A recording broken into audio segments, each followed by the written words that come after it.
This is Pet Life Radio. Let's talk pets.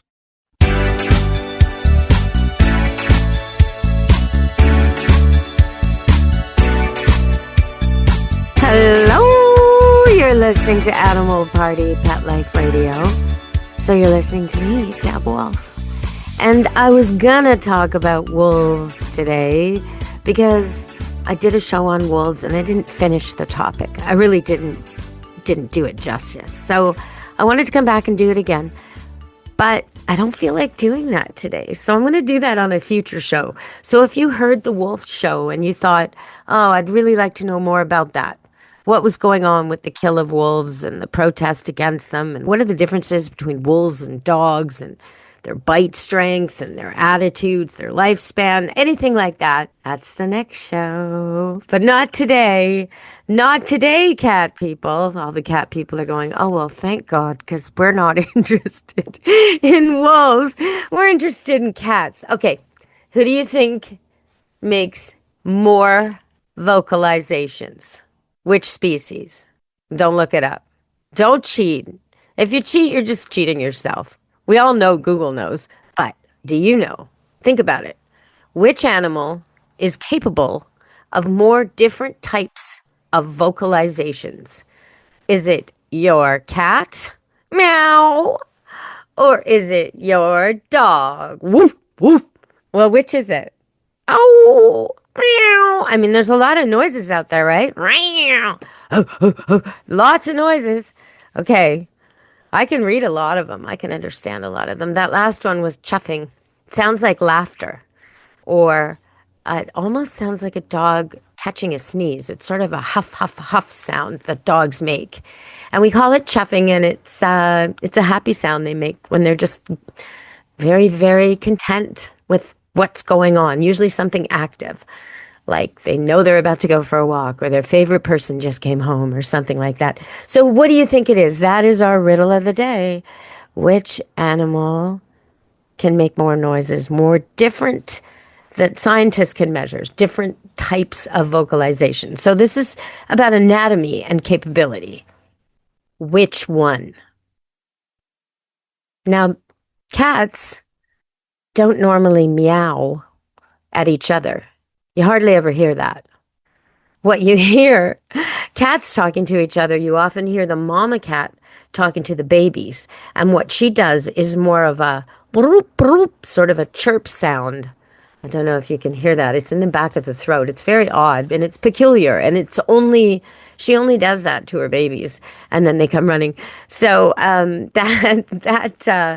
that's kind of an interesting fact there. The cats don't meow to each other. They meow to us because we've taught them that. Strange, hey? What animals can do to manipulate us, learn our ways, and figure things out, like the dog who begs and knows he's going to get something because he just knows how to convince you. He has to have that treat. Yeah, they know us. They do. All right, we're going to go to break, and I just want to, before we go to break, talk about missing cats and dogs, because yes, it was July 4th, and it's pretty predictable, July 4th. I don't want to be saying this again at Halloween. July 4th, lots of fireworks, lots of loud noises, costumes, people acting weird, high traffic, but especially the fireworks. So record numbers of pets were lost on July 4th this year. So if you know you're going to an event that's really chaotic and busy, and I was at 3 in one day this weekend, and I'm going to tell you about that after the break, and I did see dogs there, didn't see cats there, which I was relieved about, but you got to know your pet and know where to take it. If you're going to take your pet to one of these places where there's a parade or a get-together or a festival or fireworks, barbecue, tailgate party, any of these things, the dog should be, first of all, vaccinated, healthy, no problems. And then on top of all that, it should have a fitting collar that does not allow for it to shrink out of it, escape it, shrug out of it, get out of it if it sees a squirrel, or here's a firework, go bang, right? So good leash, No more than 3 feet or a meter. You don't want a leash that's like a yard. You don't want a leash that's flexy and tangling people and driving people crazy. You don't want the dog roaming in the crowd. That's not the right message to send. So you need to be smart about all this, and definitely microchip, tattoo, ID tags. If you don't want to do all that, leave your dog at home, please, because we don't need it in the shelters right now with everybody else's. Okay, we're going to go to break. And I'm going to come back and talk about some of those events I went to and the wonderful dogs and cats, actually, of Vancouver Island on Animal Party Pet Life Radio. Stay tuned. This is Deb Wolfe. Take a bite out of your competition. Advertise your business with an ad in Pet Life Radio podcasts and radio shows.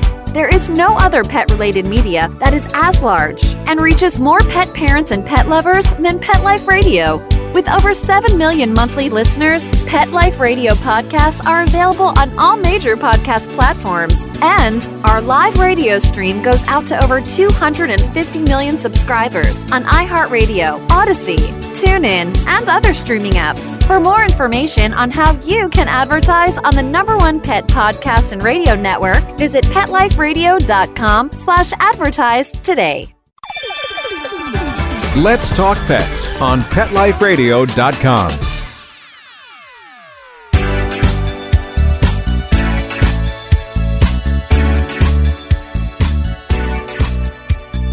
Hello! We're back on Animal Party on Pet Life Radio. And I went on a little vacation, which I don't normally do with all these puppies, 9 golden doodle puppies, almost ready for adoption. And their mama, of course, their papa, and 2 other dogs. And then all the kennel residents. I hardly ever go away. But my daughter was nice enough to stay and look after everybody for old time's sake. And she's perfectly capable. So that was great. I went away, went to a wedding, got to see a castle. It was a magical weekend on Vancouver Island. And got to get a good look at Victoria and Souk nearby and travel through beaches and parks. And it just happened to be right around July 1st for us, which is Canada Day, and a big Canada game in FIFA on Saturday. So that was a big gathering, and everybody wearing the Canada colors to watch the game and root for their team. So that was going on. And then, I didn't know this, but we happened to be in the right place at the right time to catch Caravana, a big Caribbean parade with costumes and dancers and dogs. Yep, I'm getting to that.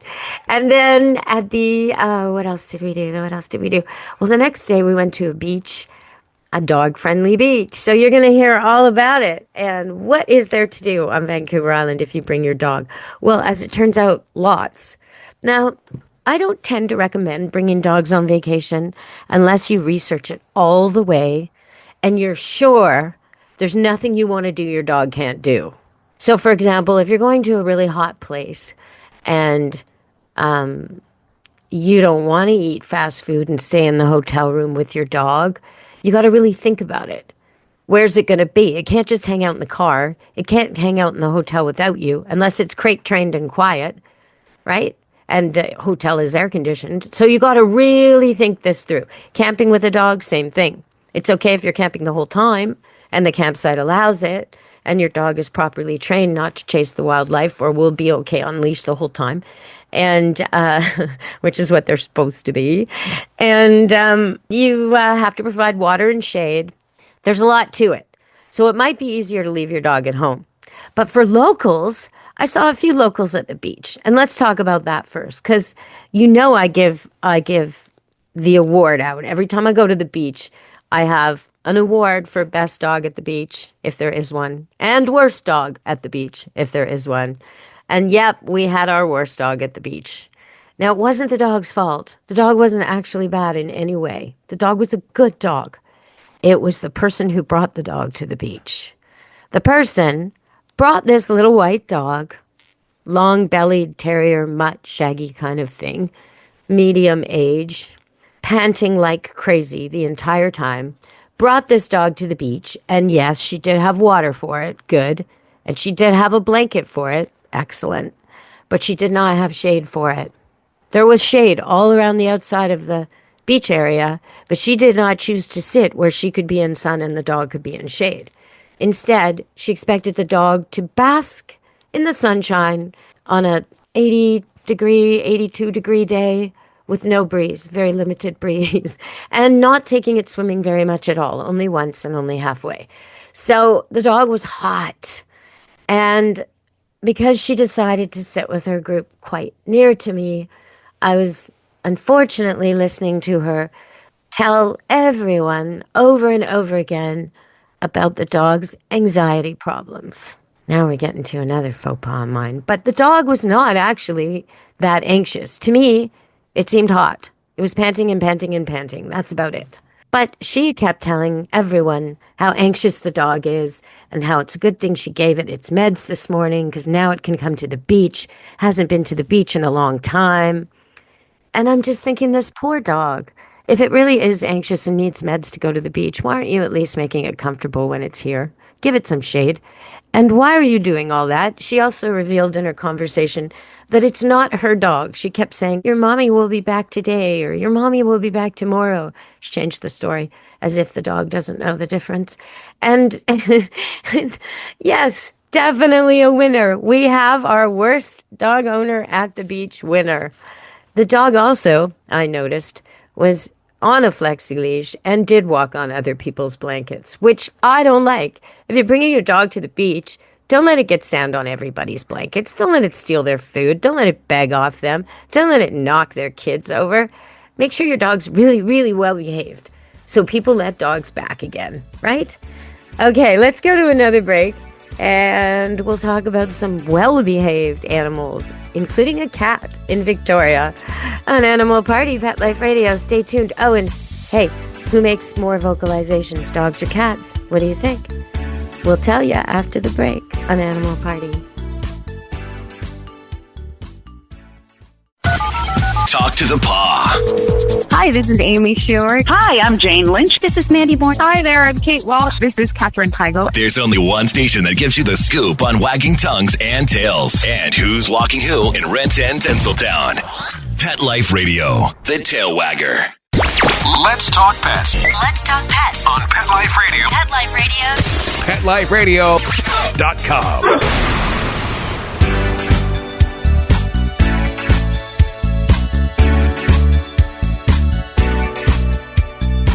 Hello! We're back on Animal Party on Pet Life Radio. And if you want to see some of these dogs of Victoria, I took random photos of dogs I saw in different places. And I'll be posting them at Deb Wolfe, Pet Expert on Facebook. You get a kind of idea of the crowd scene. So let me tell you about the FIFA thing. We were looking for the FIFA thing. We wanted to see the game and we wanted to see it with a bunch of people. And so we walked around downtown and, you know, Gemini and Siri were directing us to wrong places. And finally, we found the sea of people dressed like us for the game. Okay, great.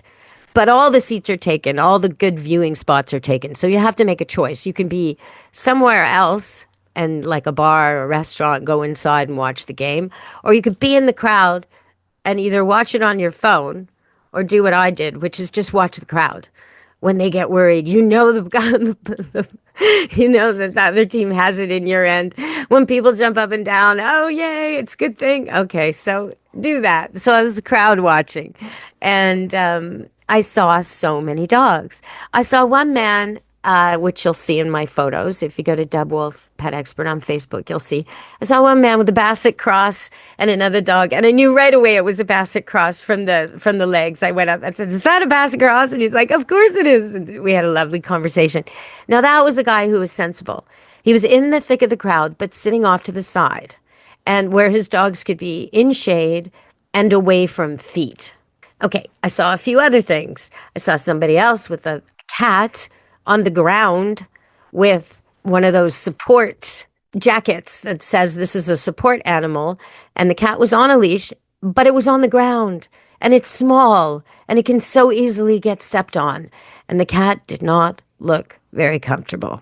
So I didn't like that. That I did not like. If your animal really is a support animal, and I suspect this was from the way it was handling the crowd, you need to give it safety at all times. You need some other solution. If you needed support emotionally, then you need to come up with a harness or some other way to carry it through a crowd. That wasn't good. Okay, so one more example was this little shaky dog. Oh, the shaky dogs. I always worry about the shaky dogs. Tiny, tiny, tiny shaky dog in the middle of all this FIFA crowd. If anybody steps on it, it's going to break a shoulder, a leg, a hip. It's not even 10 pounds, right? It's smaller than a little puppy. It's smaller than a cat. Smaller than a cat. And the guy is walking it around on a flexi leash, so it doesn't even know where it is. And you can see this dog it's like a dash and cross of some kind. And it's sort of looking up, in fear of its life that it's going to get stepped on by maybe someone who's had too much to drink and doesn't even know they've now stepped on this dog. It is just so unsafe. So pick up your dogs if they're little and you're in a big crowd. And better yet, don't go in the big thick of the crowd. Stay on the outside like that smart dog owner did. Okay, you're going to see pictures of all of this on Deb Wolfe, Pet Expert on Facebook. And when you go to the beach, bring water, bring a bowl, bring a blanket, and bring shade for the dog. No dog would choose to be out in the sun all day. Some of them like to suntan. Some of them like the heat. There's certain breeds who do. And they'll sort of bask in the sun for an hour or half an hour, but then they know they need shade. And they don't usually choose it in the middle of the day in a hot place. And they would choose to swim or be in the shade instead, if given the option. I mean, she had the flexi leash anyway. It could have been an option, but it wasn't an option. So always give your dog the option of shade wherever you are. I don't think people realize how often they're giving their dogs heat stroke and not even realizing it. Like that dog definitely got heat stroke at the beach. And there's no reason for that. We don't need that. You wear a hat. You go in the shade when you're really, really hot, so they should too. Okay, so let's talk about these cats and dog vocalizations. Now, when I first heard this, I thought, that can't be right. It can't be right. Because when I'm with cats, I don't hear many vocalizations. Not many different ones. But when I'm with dogs, I hear so many different sounds. They're communicating with each other and with me. And even now that I've taught them to mushroom forage, there are new sounds they're developing to tell me where the mushrooms are. You know, they're teaching me new sounds.